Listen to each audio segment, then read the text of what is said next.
veins, I've been driving this train. Years in this lane, there's no stopping this flame. Cause I came to the game and I changed it to play how I like. I don't know, I was thinking of something stupid to say, but believe it or not, I'm out. Okay, so what's up everyone? Welcome to another episode of Strength Classroom. Today I'm showing you a dynamic-ish effort upper body workout. Now I programmed the weight for this wrong.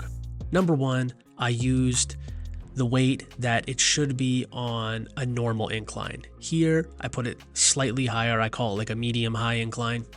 And then I put chains on. So it was much heavier than it should have been. And so that affected the subsequent sets. I took off the chains later in the workout. It seems like the chains were the thing that was putting it over the edge. Not so much the angle or the weight, it was more so the chains. So I went incline, pin press, then I went landmine snatch, then I went sandbag clean.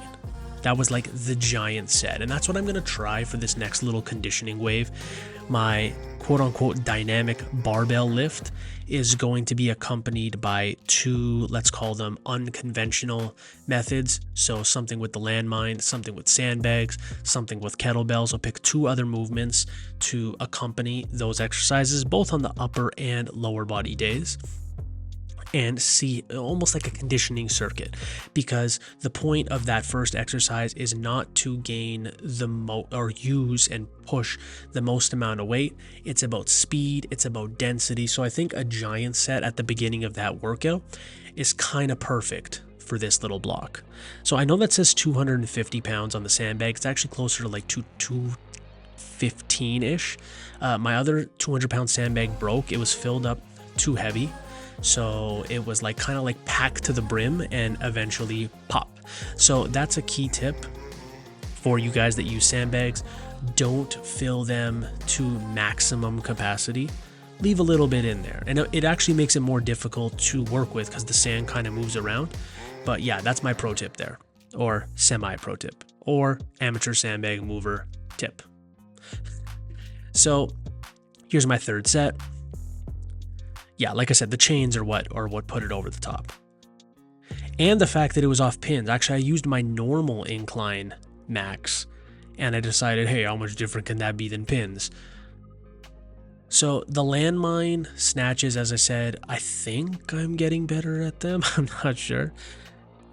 One thing, you have to catch it pretty low. Don't catch it at the tip of the barbell.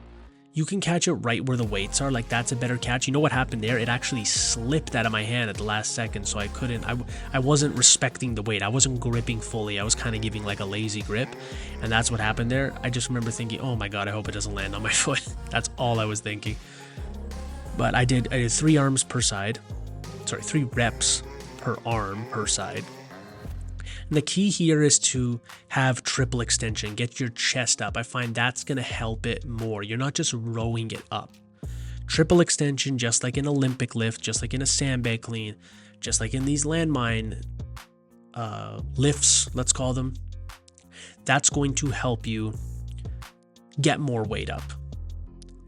So this is the third circuit. I think I only got 2 shots each of the landmine and the sandbag, but I find really getting your chest up and extending your back, that's what's going to help you get peak power. A lot of people think it comes all from the hips. Not necessarily. A lot of power comes from extending your hips, but it's not the main mover. Don't try and make the hips do all the movement. It's called triple extension. It's not called hip extension. But I find if you can get your chest up and try and look at the ceiling, you'll have a nice clean rep. And here's my last set. As you notice, chains are gone, and you can see the weight moves actually a lot faster than the other reps. Just the chains. The chains were what put it over the top. I made a lot of other mistakes with the programming, whether it's the angle, the pins, the close grip, but all in all, just took off the chains and it was fine. Then I'm doing some kettlebell rows with like an instability portion. This is my second heaviest kettlebell. Got 106 pounds. And I'm using the gymnastics rings to kind of brace me and it moves around a bit as opposed to a bench. I felt this more in my core And the way I'm pulling, it's going to be more of an upper back exercise as opposed to lats. So here I have 4 sets of 12 reps, and I rested for a pretty short amount of time. It's not like I was in a rush, but I just wanted to get that volume in. And you could see, obviously I said it's more of an upper back, but you could still see my lats are working. It's impossible, unless you're being really diligent to avoid them, it's impossible to have a row that doesn't hit your lats, in my honest opinion. You have to be pretty good with your body awareness to not hit your lats on rows. And then I finished off with a giant set. I did triceps, biceps, and a forearm exercise. So here is just tricep extensions with dumbbells, 4 sets, 20 or 4 sets of 15 plus reps. So 15 was the minimum. If I couldn't hit 15, I stripped some weight, but 15 is definitely the minimum. And anywhere from 15 to 25 was the point I was aiming for. Same with this. Reverse curls, it's going to hit more of your brachialis. It's going to help your grip, especially if you go thumbless. And it's going to hit like the top of your forearms as well. I can't remember like your forearm extensors. I can't exactly remember what the muscles. It's just like the extensor groups. I'm sure there's like 500 of them, and they're like extensor, brachii, and all that stuff, right? So then we have the gripito. This is really good for grip. It's really good for your forearms. You can see I am flexing my forearms here, and then you can do them the other way. Right now I'm doing the negative version of it, but you can then work your extensors by curling the weight towards you. And all you do is get a chain or a rope or something, and I like hooking it to a kettlebell.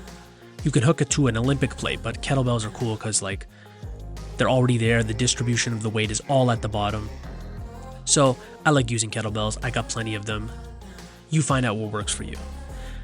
Gripito, it's a very, very, very good product. You can put it in a bucket of sand bucket, and twist. It works your wrists a lot. A lot of MMA fighters and boxers and stuff like that can really find that beneficial. But the everyday population, it can be used to just build up your forearms, build up your hand strength, and a lot of muscles people kind of neglect. You get that. Choose a couple exercises from their library online, because they have a very extensive library, and you will no doubt have stronger forearms and stronger grip. So I'm just showing you one more time running through the giant set. These are pretty challenging in a way, maybe because I haven't done them in a really, really long time. I've just been doing curls with kettlebells, hammer curls, so I've been kind of neglecting the curls where my knuckles are facing the ceiling. But I liked it. It's definitely beneficial. And then I tried to really slow down the negative here, which is definitely challenging, especially if you're used to doing everything explosive. But I find when you're grappling, sometimes your grip needs to be strong for the whole round or the whole match, and it's normally 5 minutes.